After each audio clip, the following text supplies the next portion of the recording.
Welcome to the State of the City Address. My name is Bob Belmore, and I serve as our community's city manager.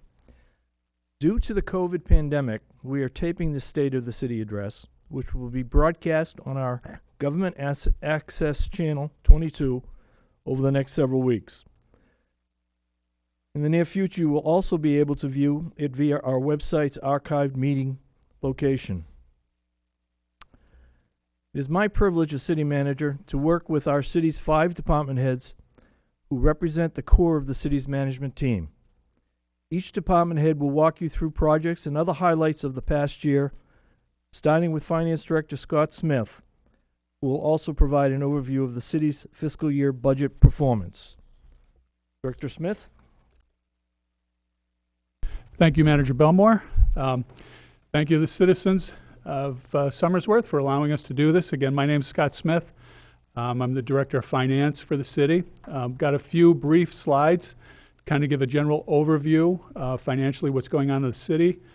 But I would like to say we do post our financial statements on our website. You're welcome to go view those as they're available. And if anybody has ever any questions on those, feel free to reach out. You can reach me either at City Hall or via email, and I'll be glad to assist you. The first thing we're going to look at is just the general fund revenues. This is for our fiscal year 21 and where they stand towards the end of February. As you might imagine, our largest revenue source in the city are our property taxes. Our budget for property taxes is a little over $30 million.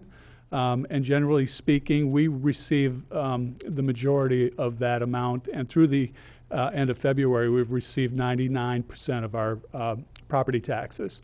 Our next largest source of income in the city are licenses, permits, and fees. The largest part of that are motor vehicle registrations. And through the end of February, we've received about 75% of that. And then you can see our intergovernmental are from the state of New Hampshire generally, through the rooms and meals tax and through highway block grants. Other sources are departmental incomes.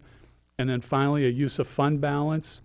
This year for fiscal 21, the City Council took action to use $800,000 of fund balance to reduce property taxes.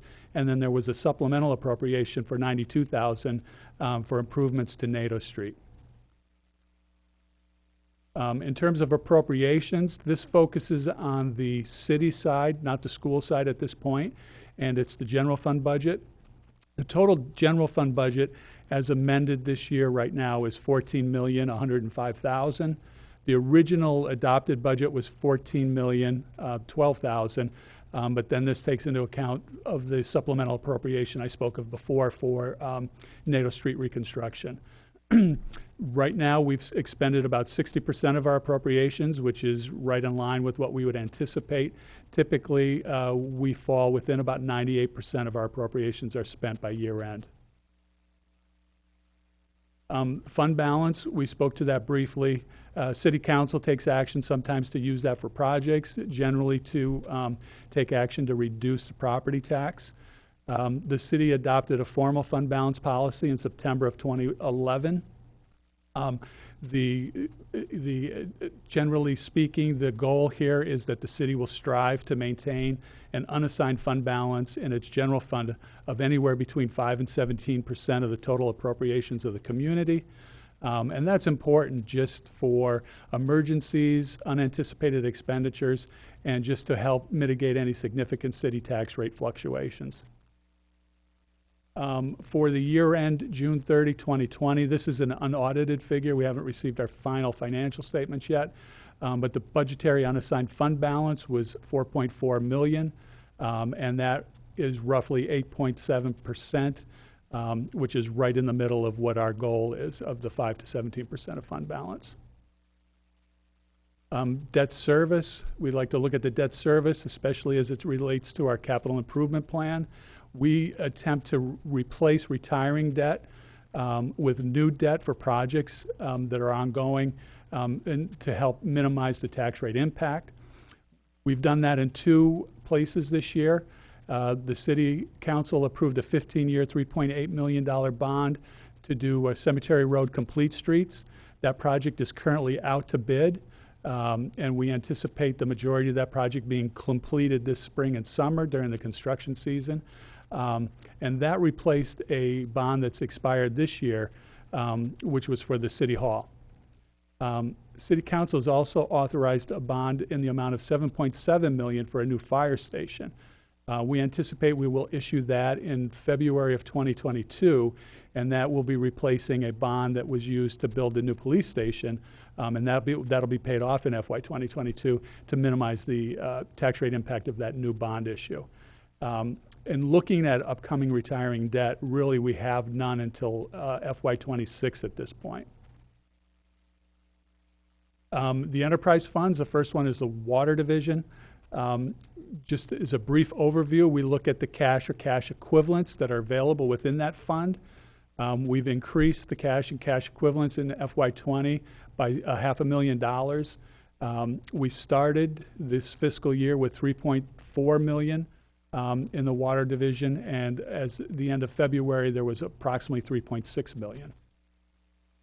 And in the sewer division, we increased the cash equivalents in FY20 by over $1 million. And we started the year with $4.6 million, and our cash and cash equivalents at the end of February are $4.8 million. Our next up is our Director of Development Services, Michelle Mears. Thank you, Deputy Director Smith. So I am going to give a brief overview of the development projects that have happened in the City of Somersworth over 2020. I am the Director for Development Services, Michelle Mears. I started in October of 2020. So there have been a number of residential projects that have happened. The John Flatley multifamily development, which is listed up top on the slide, is a project of 144 units that was recently completed. Phase 3 of Sunningdale development is near completion, and Phase 4 is about to begin. Greenview subdivision is 70% complete with a total of 28 units, and half of them are sold. Also, last year, the Hilltop School redevelopment project was completed, which is 22 units of apartments and mixed-use development, which utilized 79E.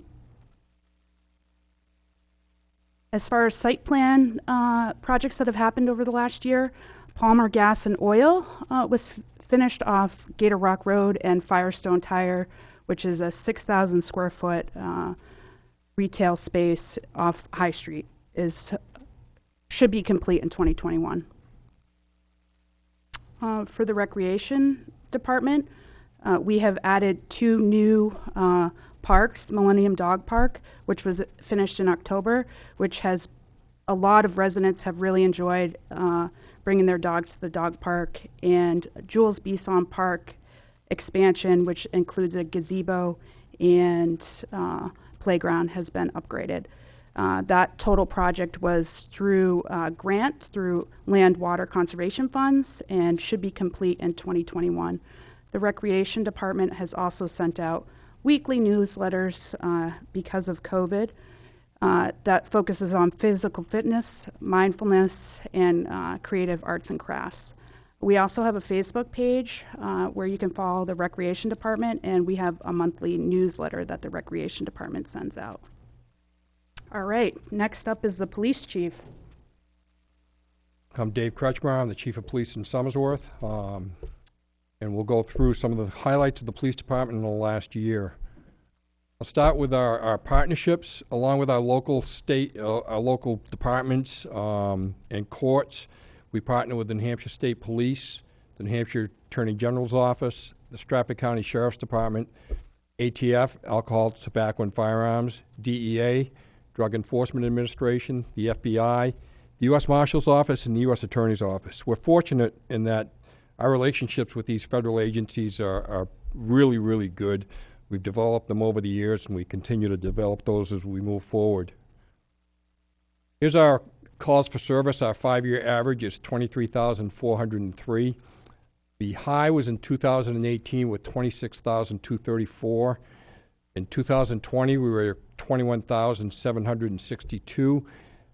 That's attributable a lot to the COVID pandemic that we had. We really reduced what we're doing as far as active and proactive work, trying to protect the department and the citizens. This is Officer Deschaines with K-9 Bravo. We've had Bravo, I think, 3 years now. He's been certified through the Boston Police K-9 unit. We have a number of success stories with Bravo where we've had successful tracks for people that are lost, people that were wanted, drug fines. He's really been a benefit to the department and to the city itself. This is a new community outreach program that we started last year. It's called ACERT, and it stands for Adverse Childhood Experiences Response Team. So this team works with children and families in Somersworth who have been exposed to traumatic events, violent offenses as domestic violence, drug abuse, overdoses, assaults, where kids have been exposed to that. It's been proven that more ACEs that you have through the years, the more likely a child is to have troubles growing up. So our ACERT team is made up of officers from the police department, the Stratford County Child Advocacy Center, and the Stratford County Family Justice Center. We partner, and it's monitored and directed by partnerships with SOS Recovery, Community Partners, Haven of New Hampshire, Greater Seacoast Community Health, Community Action Partnership of Stratford County, the Sonatina Center, Arts and Reach, Northeast Passage, Granite State Music Therapy, and the coordinating agency is the United Way of the Greater Seacoast. So this is a program we're really looking forward to breaking out here as COVID laxes and we move forward. And I'll turn it over to the Fire Chief, Chief Kramlinger. Thank you. Those that don't know me, my name is George Kramlinger, and I'm proud to serve as the city's fire chief. I'm pleased to report that the state of the fire department, your fire department, is excellent. We're organized, trained, and equipped, and fully staffed to complete our mission of competent, compassionate, and timely fire rescue and suppression, emergency medical services, specialized rescue and all hazards response, as well as community risk reduction. As you can see from the slide, in 2020, we had nearly 1,500 responses. Of those, we had 95 fires of all types. I'm happy to report that a majority of those fires occur in other communities. We have mutual aid arrangements where we go to other cities and jurisdictions to assist them with their fires, and they come to us when we have a fire. And so with all the communities around us, we often go to many of the other communities to assist them, which increases the number of fires that we actually participate in. You can see that the majority of our calls are for emergency medical services, and we're very pleased to partner with Stewart's Ambulance. Our emergency medical technicians and advanced emergency medical technicians assist Stewart's Ambulance, and Stewart's Ambulance does an outstanding job. They have a response time that's right around 4.5 minutes. This year has been particularly challenging because of the pandemic. We've had to increase our protective measures as we treat and transport patients who are COVID positive or suspected of being COVID positive. And I'm happy to report that through our protective measures, both at emergency scenes and within the station, we have had no cases of COVID-19 within the ranks of the fire department. Related to emergency medical services, we are working through a grant that has allowed us to purchase equipment that allows us to operate in an active shooter environment, which is one of the major initiatives within the fire service across the country. I'm also pleased to report that our internal training exceeds what is required by the state, and we have been able to complete all of our grant training activities in-house without having to send anybody to an off-site training location. You can see from the picture on the slide, we're equipped and ready to deal with a situation like this should it arise. For our all hazards response, we had over 550 calls for non-fire hazards, and that can deal with anything such as a motor vehicle accident with no injuries, wires down, some sort of a gas condition, or overheated equipment. With regard to all hazards, the emergency management function, and I serve as the emergency management director, has been heavily engaged within the confines of the pandemic. We've worked very hard with the state and the public health network to ensure we're complying with all CDC guidelines and other directives from the state and federal government. And we worked very hard to educate the public and also do the things within city government necessary to keep government operating and protect the workforce. Over this past year, we've enhanced our capability in several areas, including confined space rescue, vehicle extrication, atmospheric monitoring for those calls where we smell something or there is an odor present and we can't identify it. We've got sophisticated monitoring equipment that was purchased this past year that helps us identify what it is that may be causing the problem.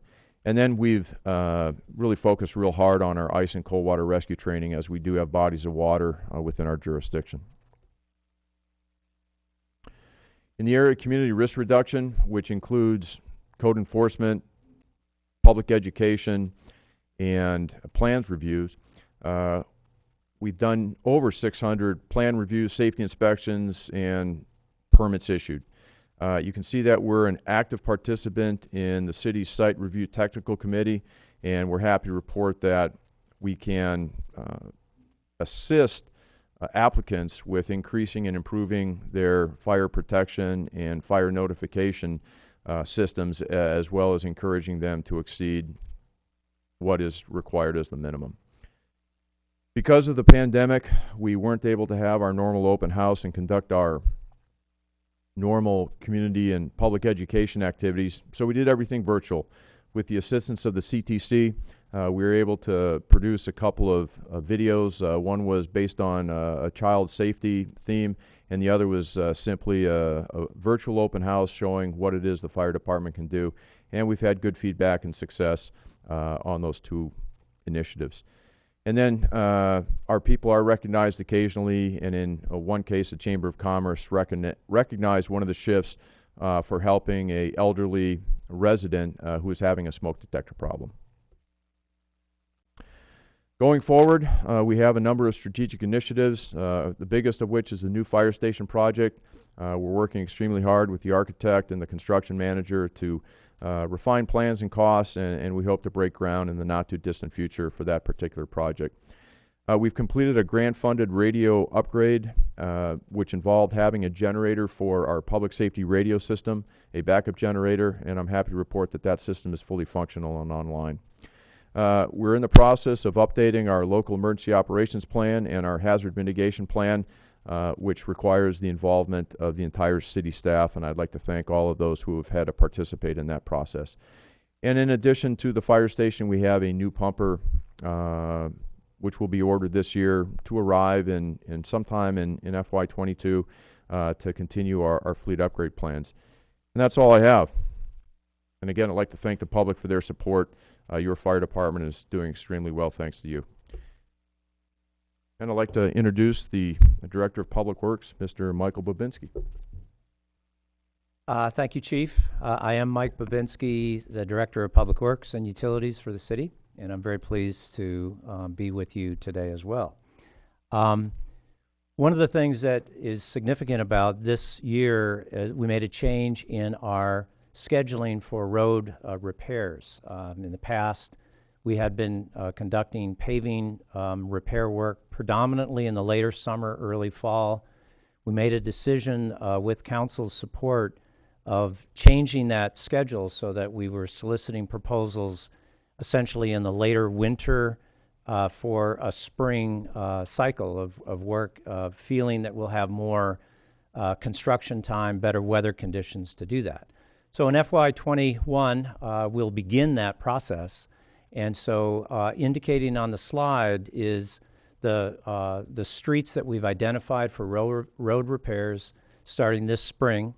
And they are grouped together based on a condition rating assessment that we have been using over the last few years, as well as efficiencies based on location for economies of scale and in construction activity. This year, we have selected Continental Paving. Council approved a contract recently with them, and they'll be beginning their work here this spring. In addition, other streets and improvements that we have in process include the Cemetery Road reconstruction project. It's associated with the Complete Streets project. I believe the Director of Finance and Deputy City Manager referenced that earlier. Bids are active, and they're actually due the middle of this month with a spring construction cycle. We anticipate that project to certainly take at least this full year, if not into the spring of 2022. Other projects that are in the design right now include Main Street for a complete street design, essentially from John Parsons all the way to Indigo Hill Road, and Constitutional Way for upgrades as well to sort of match and complement the work of the downtown improvements during 2014. We also have a TAP grant for sidewalk improvements. It's a project that currently is toward the final design, working with New Hampshire DOT on the procedures associated with the grant and the funding. This would be a sidewalk upgrade and replacement from on High Street from Washington down to Franklin, and then other upgrades associated with Memorial and a pathway behind the middle school to Maplewood Elementary. We have a CMAQ grant that we have associated with traffic upgrades. This improvement would allow for greater efficiency along the High Street corridor. This project has been ongoing. We're close to final design, but there's still some outstanding issues associated with that. We hope to get that project off the ground toward the end of this summer. Drainage improvements, something that the department has been working on for quite a while, and we've made some upgrades, is the Franklin Fremont Street Storm Drain Project. This project will involve a slip lining improvement project that will allow that old clay pipe to enhance its longevity for approximately 50 to 70 years. It's a substantial improvement where this drain pipe goes between a set of properties between Franklin and Fremont.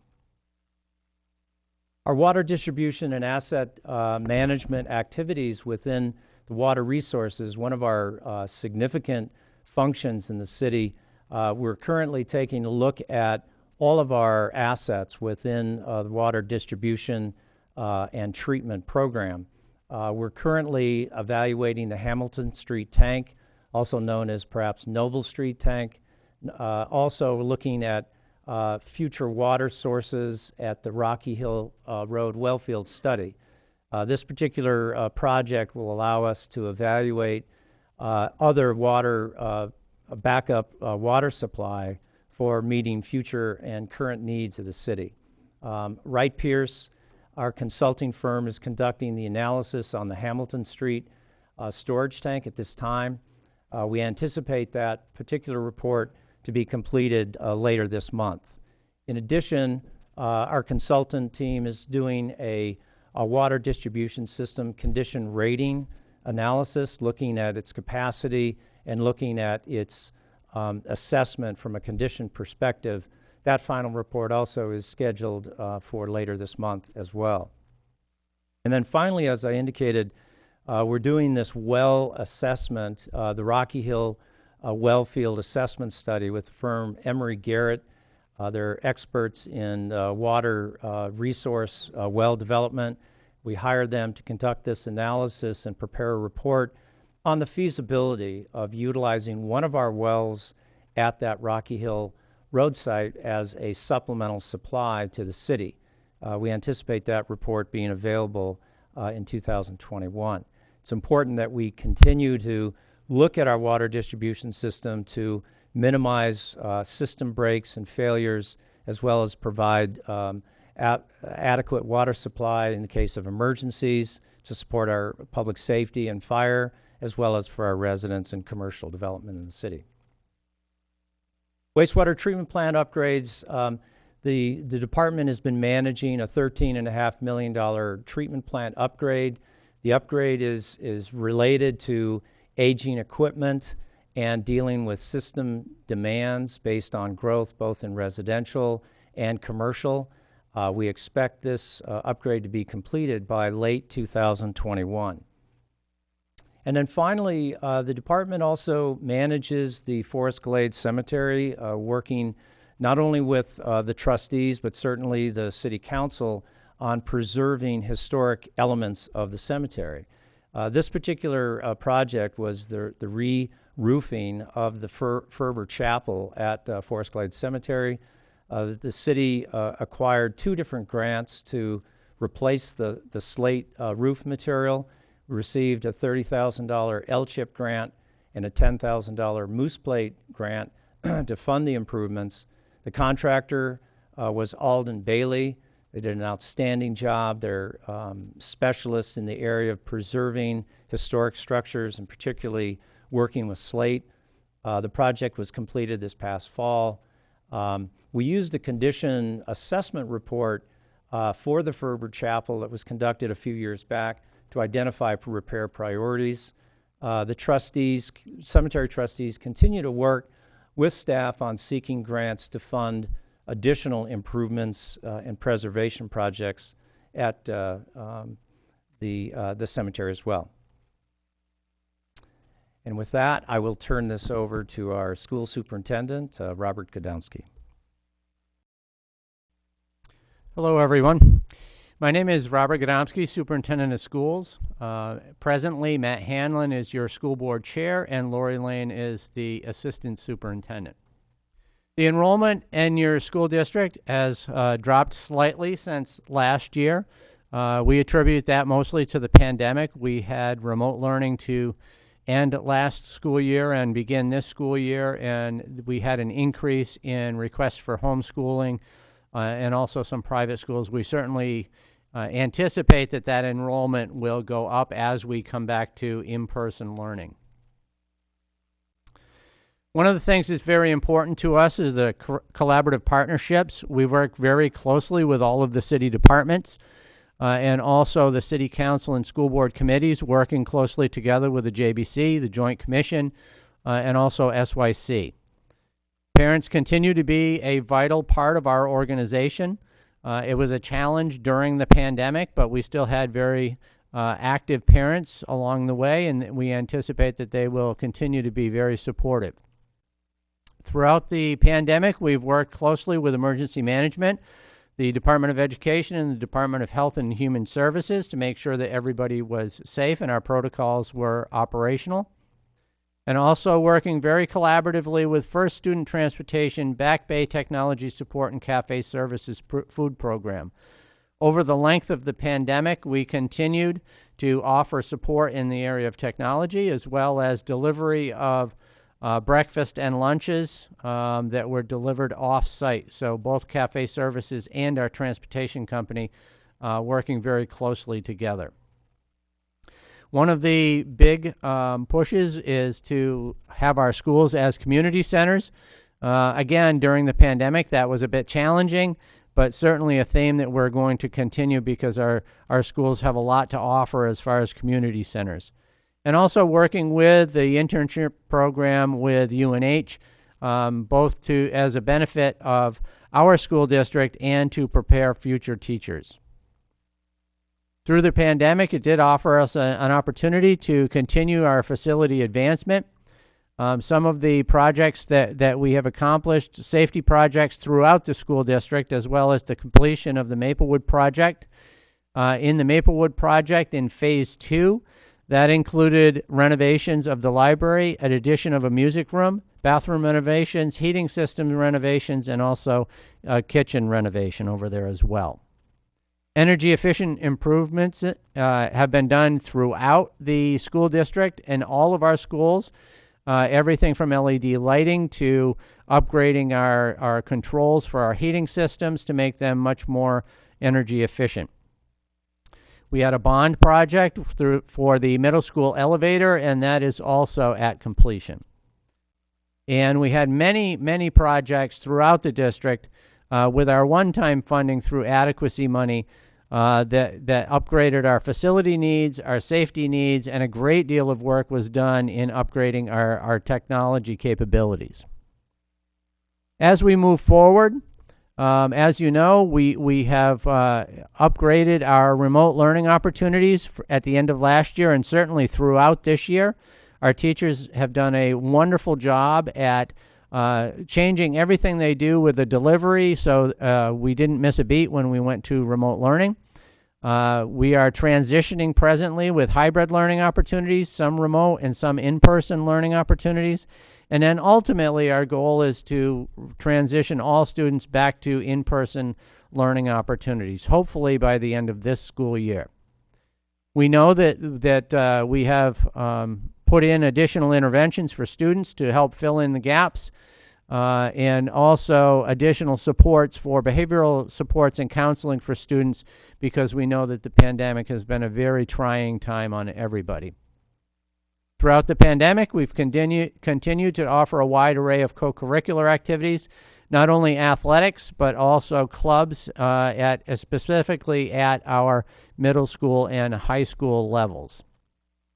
And we've continued transitional planning for all grade levels as we come back into the buildings and moving on to the next school year, helping kids best transition to the next levels. We've worked diligently to create a fiscally responsible budget. Our schools continue to offer our students engaging academic and social learning experiences in every model, whether it's fully remote or in person. We continue to maintain our facilities and looking forward with our capital improvement projects, and I think we're doing a very good job at ticking some things off of our list that have been on our capital improvement program for quite a while. We continue to add services all the way from preschool through grade 12. We're, again, trying to fill in the gaps that we may have realized during the pandemic. And advancing our technology equipment, specifically when we went remote, we offered a lot of technology support for families and students and our staff. So we are including that, obviously, in our budgets. We continue to work within the tax cap. Any budget that we present is going to be under the tax cap or within the tax cap, and searching for alternative funding programs, whether that's grant supported federally, nationally, or locally, with trying to help out with funding sources. Our present school district budget, we have realized some savings in certain areas, specifically in transportation and substitutes. We are going to continue to manage our budget as diligently as possible, and we anticipate coming down to the end of the school year that we're going to be well within our budget. The revenue this year, we have had some unexpected revenue, specifically in catastrophic aid and some in the area of transportation and special education. So our school revenue, you can see that we're anticipating a bit of extra revenue there to the tune of about $171,000. So as we continue to move forward, our proposed budget, which falls under the tax cap, the proposed budget of $27,680,522. And again, as always, collaboration is key. Transparency, communication. My hat is off to the City Council and the school board working diligently together, collaborating for the benefit of our students and the city as a whole. And with that, I'll turn it back over to City Manager Belmore. Thank you, Mr. Superintendent. That concludes the city's portion. Mayor Hilliard will be giving a presentation. Honorable members of the City Council, School Board, City and school officials, citizens of Somersworth. It is in times of crisis that one learns the strength of their fortitude. It is in times of crisis that those who can lead hold steady to their commitment to community and are separated by those whose words are simple rhetoric. It is in time of crisis that the true values of community are demonstrated, solidifying into the books of history the foundation of what reflects the citizens who call our 10-square-mile home Somersworth. 1 year ago this month, our community, our state, our nation, our planet, our lives were turned abruptly into a direction unknown by the outbreak of the global pandemic, COVID-19. The norms all of us had grown accustomed to disappeared, as humanity was forced to adjust to the new practices of mask wearing and social distancing. Throughout this last year, the foundation of what has made our community successful, the pillars of the Hilltopper spirit, have been put to a test. Yet our own personal fear, our own personal needs, were willingly cast aside as our perseverance and our determination to ensure our values of neighbor helping neighbor would not erode. When given the opportunity to turn and move backwards, we moved forward. When given the chance to surrender, we held and reinforced our determination. When we could have chosen ourselves, we looked out for each other. Since 1729, the 10 square mile community, which would become known as Somersworth, has continued to sail through each storm along its journey. Our ancestors' voices echo from the mills, the shoe shops, and from the ghosts of General Electric, from the spirit aromas of Pearl's Bakery, and the once ringing cash registers of Hirsch's department store. Our proud past reminds us that as the landscape changes, as old lineage is replaced by new, the soul of our community has never abandoned our 10 square mile home. It stands by each citizen, each person, willing to embrace and bring to life the meaning of love thy neighbor, willing and ready to build something greater than self, and willing and ready to reclaim our bright future. 1 year ago today, our lives, our community, our ability to govern could have come to a stop. Just like the power of the flow in the Salmon Falls River, we could not halt our progress. Somersworth is a team, and the ancient lines of the dysfunction in government no longer have breath within our Yankee municipal democracy. We are committed to each other, and with each variable of the unknown of COVID-19, we have continued to listen to each other, work together, and create solutions of how we could continue the progress we have made over the last 8 years. As a testament to our resiliency, City Hall remained open with our 21st century drive-through service, meeting our citizens' daily governmental needs. Our council, school board, boards and commissions adopted to technology of Zoom meetings and online governing, resulting in Somersworth remaining on the move. Instead of accepting that the pandemic would lead to stagnation, delays and unfulfillment of goals, we refuse to let a virus we cannot see evade us from reaching the future that we can. It has been since 2019 that I stood before this community to deliver the State of the City address. And today, fellow Hilltoppers, I am honored to report to you that the state of our city is once again on the move.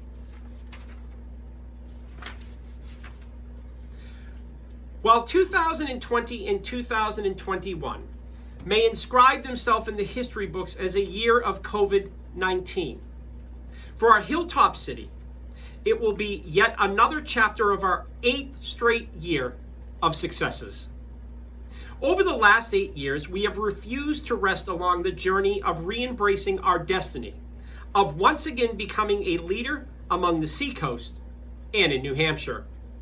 Instead, when we grew fatigued, we found solidarity in the energy and hopes of each other, in the beliefs that Somersworth has truly began its rise, and that now is when we must solidify our commitment to all that our Hilltop City represents.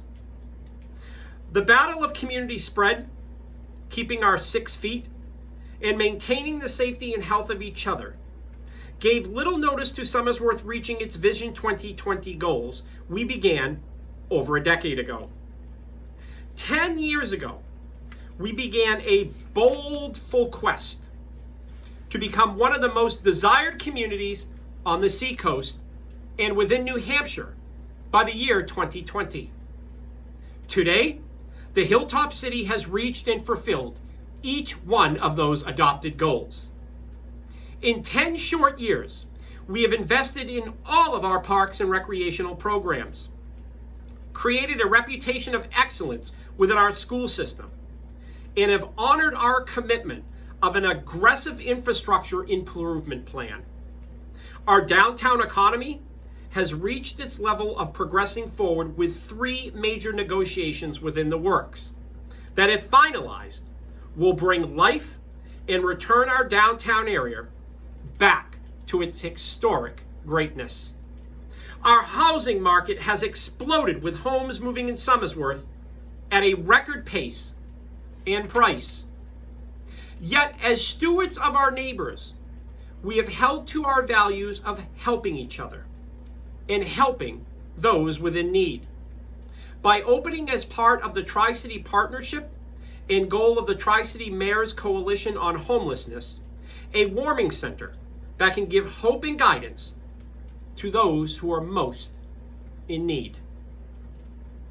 While COVID-19 continues to define our movements, those who we can see and visit, and reshape some of our holidays and traditions, our Hilltop City refused to let it define our state of the city and our bright future. The wheels of our progress continued in motion, revising our educational facilities into 21st century learning centers. Improvements to Maplewood in the middle school and athletic facilities moved forward despite the pandemic. We held to our promise of ensuring that our first responders would have the equipment necessary in our community, keeping each of us safe with investments in a mobile police crime unit and commitment with the passing of a bond to build a new state-of-the-art fire department. In 2019, during the State of the City address, I stated to you the following: we must continue our unwavering commitment towards our first responders, our Hilltopper heroes, police, fire, EMS, reaffirming each day without hesitation that they will be willing to lay down their life for the rest of fellow Hilltoppers. Now is the time to ensure, through our practices, that they are rewarded with competitive salaries and benefits and have access to the tools and equipment necessary to keep us safe. Today, with great pride, I can state that the team has delivered on that promise, and with greater determination will continue to honor our commitment to ensure those who are willing to lay down their life for the good of citizens and community have the tools, the skills, and the pay necessary to fulfill their oath. Over the last year, the Hilltop City has been filled with the sounds of construction as we pay forward with our annual road improvements and honor those that have defended our democracy and democratic values with the construction and dedication of the new Downtown Veterans Memorial. Our commitment to the future Hilltoppers has not wavered as we continue to practice, implement, and examine ways Somersworth can preserve its resources, how Somersworth can preserve its open space, and share its 10 square mile home with the species we have been entrusted to steward. During the State of the City address in 2019, I announced the formation of Preserve Somersworth, a commission tasked with the creation of a 10-year plan this council could examine and adopt, ensuring Somersworth continues to focus on the balance between development and preservation, while exploring and adopting sustainable practices in its government, schools, and community. While COVID-19 has had a slight delay on the Commission's work, The determination to ensure our bright future will include environmental sustainability and practices has not halted. Soon, the Commission will rekindle their work and have a report to this Council to digest before we conclude our 2021 session. Over the last 8 years, Somersworth's success has been rooted in our return to our proud past of honoring and celebrating the vast differences which secure our common bonds of humanity. From the traditions of the Greeks and the Irish to the Indonesians, LGBT community, and African Americans. Hilltoppers are dedicated to the diversity that each of us hold and continue to build upon the foundation of community that we have created. A home where all citizens strive to protect the American creed of liberty and justice for all. These living values have led to our statewide reputation as being the welcoming city and has continued to attract all who believe in hope and our commitment to community since 1729. Somersworth. Over the last year, while COVID-19 may have pushed us out of our comfort zone, we did not crash. Instead, we continued to fly. As all of you are aware, my love for children's literature is incorporated into my career as an educator, in my duties as a mayor. The wisdom bestowed upon the pages of colorful illustrations is one that all ages can relate to and adopt into their daily practices. While the last year has been trying on each of our souls, we have continued to adhere to the Hilltopper spirit. As a community, as a city, we have continued to fly, being noticed by all of those that surround us in the media, who is now calling our community the hottest new place in New Hampshire. Somersworth, while COVID-19 might have tried to ground us, we are now soaring well on our path towards greatness. Today I share with you the children's story, Mel Fell, by Corey R. Tabor. Mel Fell.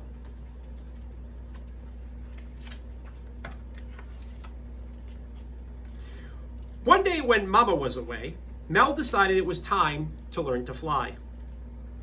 She had been in the nest long enough.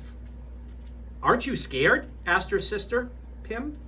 "Yes," said Mel, "but I won't let that stop me." She looked down. "It sure is a long drop," said her brother Pip. "Well," said Mel, "I've got wings." Mel was scared, and it was a long drop, but today was the day she would fly. "See you soon," she told her siblings. She jumped, she flipped, she spread her wings, and then she fell. Mel fell and fell. The squirrels tried to catch her. They really did. They'd grow quite fond of those squeaky little chirps upstairs, but it was no use. They missed her by a whisker. "Zizz, zizz," says the bees, but they barely slowed her down. "We will save you." Even the spider lent a hand, 8 of them. But still, Mel fell. She fell and fell. "Oh no!"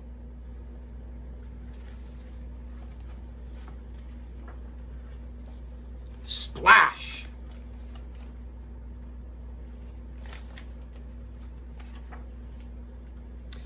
Mel dived into the waters.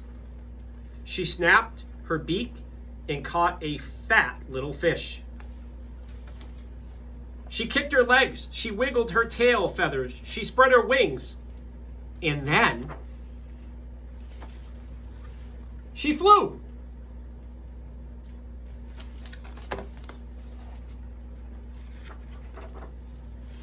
Mel flew and flew.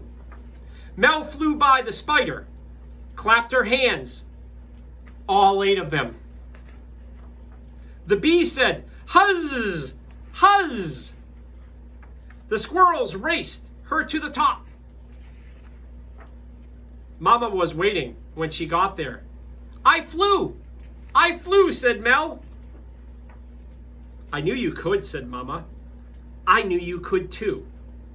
I knew I could too, said Mel.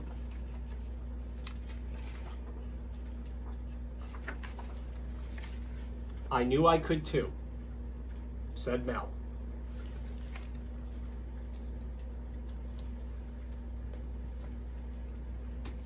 For 292 years, we have held steadfast towards the horizon of our dreams.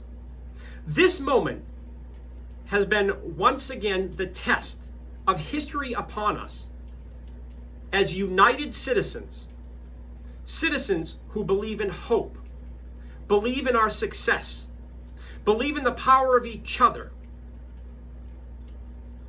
have moved forward towards our dreams. While we have been tested by history and have been tested by this pandemic, we have met the moment with perseverance, resiliency, strength, and the hilltopper spirit. Somersworth, we have honored our proud past while never abandoning our bright future. Somersworth, the state of our city is on the move as we slowly inch towards normalcy with the vaccination of all of our citizens.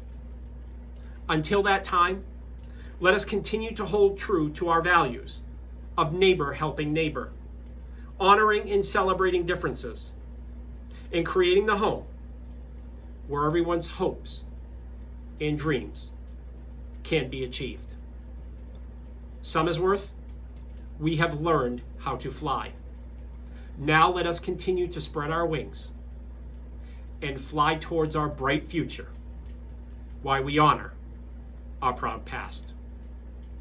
God bless you all, and let us continue to honor our differences and continue to let our hilltopper spirit of neighbor helping neighbor shine brightly throughout our 10 square mile community each and every day.